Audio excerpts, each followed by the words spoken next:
Good morning, Webster City. I'm Chase Scobie. And I'm Tristan Graham. Today we have a follow-up on the blood drive this past Monday and a preview of the fall musical this weekend. We also have a story on handwriting and a new segment on our Link Sports. We'll be right back.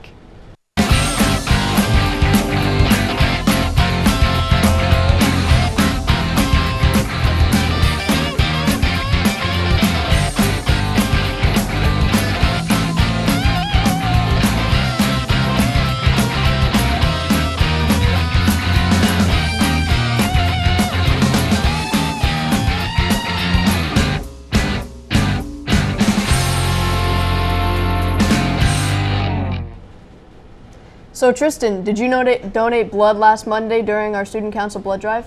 No, I'm not old enough to, but if I would have, I could. I'm not old enough either, but many students here at WCHS took advantage of the opportunity to contribute their blood to the blood bank. Megan Hughes was there to drain the information out. This is Mrs. Eade. She is a paraeducator and has been an important member of WCHS for 3 years now. But in fall of 2009, she was diagnosed with endocarditis that threatened her life. Discovered that I had endocarditis, which is bacteria of your blood, and the bacteria sat on my mitral valve and broke it in 2 spots. So as a result, I had to have open heart surgery to fix the mitral valve. And then I had to have 2 units of blood as a result of losing a lot of blood during the surgery. WCHS has always been a reputable blood donation center, and with the blood shortage in Iowa, it is important now more than ever that Webster City upholds this reputation. So giving blood, it doesn't feel weird. There should be no pain or anything involved with it. If there is, you got to let us know right away so that way we can stop the pain, because we don't want you to be in pain. You might feel kind of weird, but we try to stop that from happening, so you got to tell us right away again. But otherwise, it feels great to give. You're saving lives, and so it's an awesome feeling. Giving blood is very rewarding and virtually painless. Some WCHS students tell why they give blood. The reason why I donate blood is because I like to help out people, even if it's somebody that I may or may not know. Donating is a rewarding experience that high schoolers should definitely take advantage of, especially since it's available here twice a year. Just like in Mrs. Eade's case, you never know who will need it. So get your blood pumping for the next blood drive. This is Megan Hughes reporting for Wctv. Thanks, Megan. Hey, Chase, did you know that only 38% of the population is eligible to donate and that only 10% actually do donate? Wow, that's interesting. It's great our students get involved and are willing to donate. Yeah, everyone here at WCHS is involved in a lot of things, like student council, sports, and music and drama. Yeah, and those involved in both music and drama are helping to put on the fall musical this coming weekend. That's right. Susanna Gomez has a sneak peek of what you can expect to see when the curtains rise tonight. What has 2 love stories, gambling, a failing church mission, and a floating crap game? The musical production, Guys and Dolls, produced by WCHS's drama department. The musical takes place in the 1950s in New York. It's directed by Mr. Heston and Mrs. Garvey, who talks about the way they decided on the cast. He auditions the musical side of them, I audition the acting side, and so you've got to have a person that can do both. After they have decided on the cast, everyone got busy learning lines, music, and blocking. I prepared for this play by taking my time off during school and out of school, and I'm just born a star.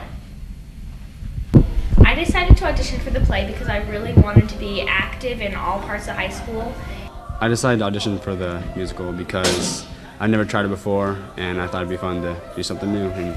Well, we practice every Monday, Tuesday, and Thursday from 6:30 till whenever we get done. And then we practice on Sundays, and we also come down during our cafes, and we read lines with Mr. Heston and Mrs. Garvey, and we also work on our music. The musical takes place this Friday and Saturday at 7:30 and Sunday at 2. The cast hopes to see you there. This has been Susanna Gomez reporting for WCTV. Thank you, Susanna. Tonight and Saturday's shows start at 7:30, and the Sunday matinee will be at 2 in the Premsa High Auditorium. Be sure you make it out to one of the performances and support your local arts. You won't want to miss it. Our fall sports teams have all had amazing seasons that have now come to an end. With more on our links, here's Shay Helton with our new segment, Pause for Pause.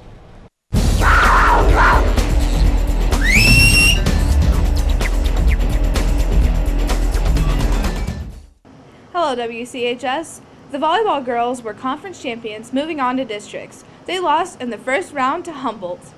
The varsity football team had an overall record of 9-2. They qualified for the second round of districts at the Unidome, but suffered a loss to West Delaware on Monday night. The cross-country boys won conference by 35 points. At districts, they qualified for state. At state, they finished 15th of 15th, but they all ran their best races of the season. The cross-country girls team got 5th in conference, but they all ran well. Congratulations to all of our fall athletics on their great seasons. This is Shaynell Helton with your Pause for Pause update for WCTV. Thanks for the wrap-up on the fall sports, Shay. Yeah, all the Lynx athletics had great seasons. Let's sign it over to the next season. Chase, do you need help? Yes, I really do. Well, to help you out, here's Megan Gilbert with a report on handwriting. Writing has been present for around 6,000 years, when words were carved into soft clay and set out to dry. Nearly 6,000 years later, we've ditched the mud and moved on to pen and paper. In some opinions, good handwriting favors certain genders, but particular cases prove that this statement is not true. It's a battle of the sexes to see whose handwriting reigns supreme. I think boys have better handwriting. Girls, because they want to get it done, what they want to be nice and neat. Mrs. Barnabas says that handwriting doesn't favor one gender or the other. There's not a distinction between boys and girls. Handwriting is just very individual, and we have students of all ability levels that write very well or might struggle with writing. Occasionally we'll see a student that will be gripping too tightly or is having some other trouble, and so we might put something on the pencil, or we could use something like this that shows them exactly where to lay each finger. It has been stated that handwriting and the care put into it has started to deteriorate, but clearly this is not the case. Sometimes it's really hard to decipher, so often we do ask students to type work just for that reason. The last few years, fewer students write cursive. Most of them print. Technology, more things are being typed, so then I think handwriting will probably even get worse. I'm Megan Gilbert, reporting for WCTV. I had no idea that there was a proper way to hold a pencil. The whole bottom side of my hand gets black from writing because I drag my hand over my pencil paper. This is kind of weird. We're anchoring together and we're both left-handed. Wow, would you look at that? Look at what? The time, we're out of it. Okay, WCHS, we'll see you next week on WCTV.